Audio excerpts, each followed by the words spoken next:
ใส่โดดงามเป็นตัวเรามันก็เป็นห้อยอึดอึดอึดว้าวงามค่ะใหญ่ทำใหญ่คือของผมเนี่ยใหญ่คนเดียวปู สบายดีทุกคนวันนี้เขาก็ได้มาหาดอกกระเจียวเป็นมื้อที่สองเนาะวันนี้มากันอยู่5 คนเนาะมือก่อนหันมา4แล้วเพิ่นเห็นอีกคนหนึ่งเพิ่นเห็นเพิ่นสอนเพิ่นก็เลยอยากมานำเนาะนี่เขามาได้เข้ามาฮอดป่าแล้วป่าที่เขามาหาก็จะเป็นประมาณนี้เนาะจะบ่หุบปานใดแล้วก็จะบ่แปลนปานใดเนาะเดี๋ยวไปถ่ายเพิ่นเลยว่ามื้อนี้เขาจะได้หลายปานใดเนาะ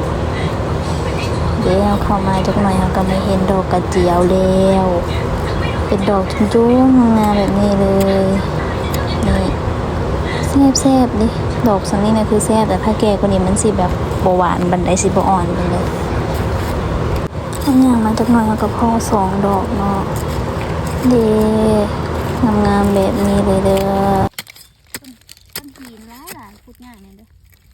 ชื่อ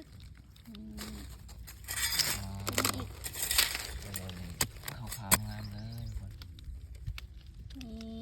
มีได้ดอกงามเนี่ยพ่ออีกแล้วโคตรงามเลยเดี๋ยวไปฟังเสียงคุดกันด้วยทุกคน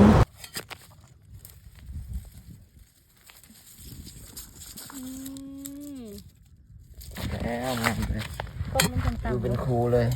ต่ำเลยชัดดิเป็นครู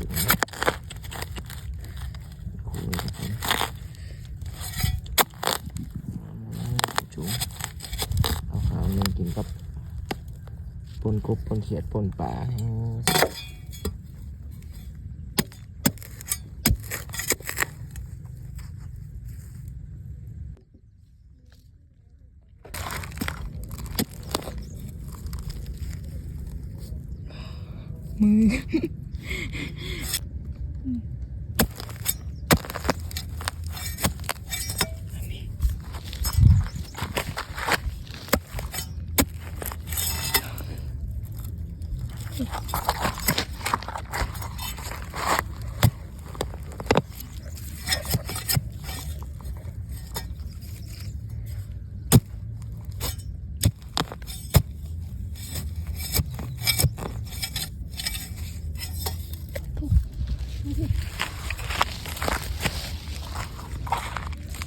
มือหมานค่ะทุกคนเอ้ยเนี่ยมีจุ้มเดียวได้หลายดอกค่ะ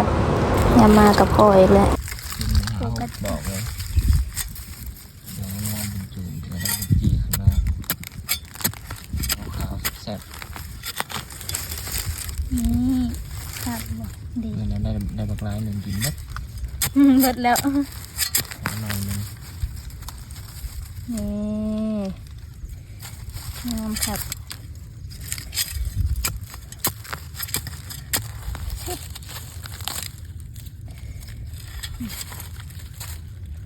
ขาวงามเลย4-5แล้วสิบเอาเนาะคุด เด็ มาก แก่มันหลายมือ อันนี้ก็แค่น้ำปักตีนเด้ออันนี้เขาก็จะเอานะสะออนมันงามผักนะตัวนี้ก็จะเอาเกิดอุบัติเหตุเรากี่ดีน้ำปักตีนโคตรยาวเลยเกิดมันกันน้ำแสดงโอ้โหอีกแล้วโหอีกแล้วที่เอาใหม่ๆไม่เห็นเห็นปะว้าว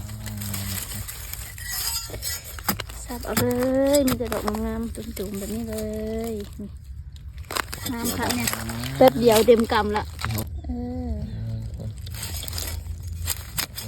จำเป็นแบบเมื่อกี้เลย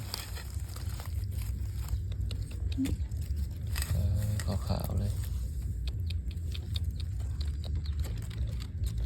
ดอกนึง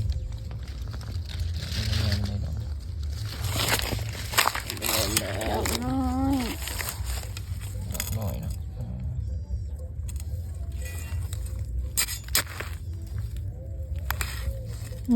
จิ๋ว โอเคนี่กำลังเตรียมตัวมือกันแล้วเพราะว่ามันค่ำแล้วเนาะเขาก็ได้โบราณสมัยก่อนเนาะแต่ก็บ่น้อยกว่าเมื่อก่อนหลายปันใดเนาะก็พอเอาอยู่เดิกำลังสิย่างไปรถไปหาเอื้อยกับอ้ายก่อนคนมานำกันบ่ฮู้ก็จะไปนั่งอยู่ไสเด้ทุกคนเห็นแล้ว ก็จะมานั่งแค่ดอกกระเจียวอยู่นี่เด้ได้หลายอยู่เด้อกินนำกันแล้วทุกคนแต่ว่าแยกธงกันไปหาซื่อๆเฮามารวมตัวกันแล้วเฮาก็สิเมื่อกันได้บัดนี้คลิปเฮาก็จบไปเพียงเท่านี้เนาะบ๊ายบายทุกคน